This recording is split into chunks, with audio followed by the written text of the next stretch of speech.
রমজানের রোজা শুধুমাত্র এই জন্য না যে আমি না খেয়ে থাকলাম।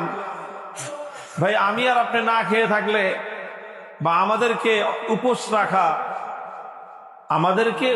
রাখা এটা তো আল্লাহ পাক রব্বুল আলামিনের কোনো উদ্দেশ্য না। ব্যাপারটা এমন না যে আল্লাহ পাক রব্বুল আলামিন যে বাজেট ঘাটতি পূরণ করার জন্য রমজানের রোজা দিচ্ছেন, ব্যাপারটা এমন না।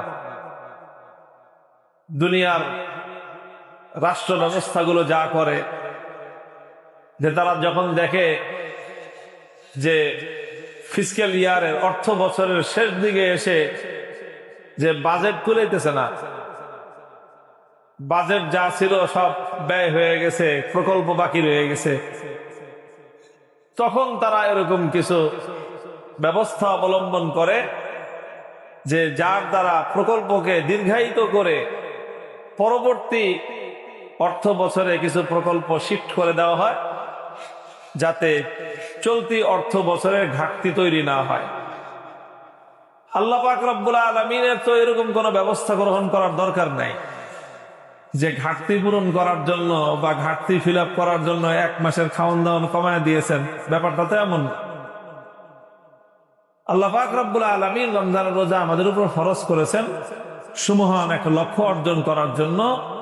আর সেই লক্ষ্যটা হলো আমাদের জীবনের মূল লক্ষ্য, আমাদের জীবনের প্রধান টার্গেট। সেটাই হলো আমাদের আত্মরক্ষার ব্যবস্থা যেন হয়, তাকওয়া যেন হাসিল হয়।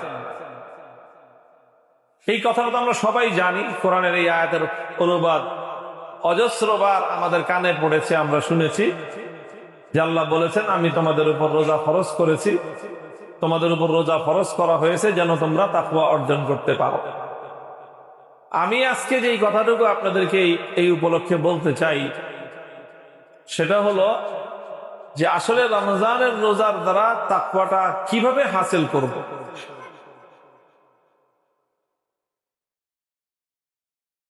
আমরা কিভাবে রোজার মাধ্যমে তাকওয়া হাসিল করতে পারি,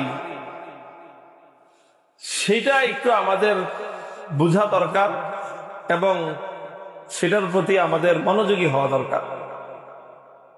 ব্যাপারটা এমন না যেটা একটা অটোমেটিক সিস্টেম, যে অটোমেটিক সিস্টেমের দ্বারা মানে রোজা রাখলেই বা সারাদিন না খেয়ে থাকলেই আমার ভিতরে তাকওয়া নামক কোনো একটা অ্যাপস এটা ডাউনলোড হয়ে যাবে, আর রমজানের শেষে আমি দেখা যাবে অটোমেটিক আমি মুত্তাকি হয়ে গেছি।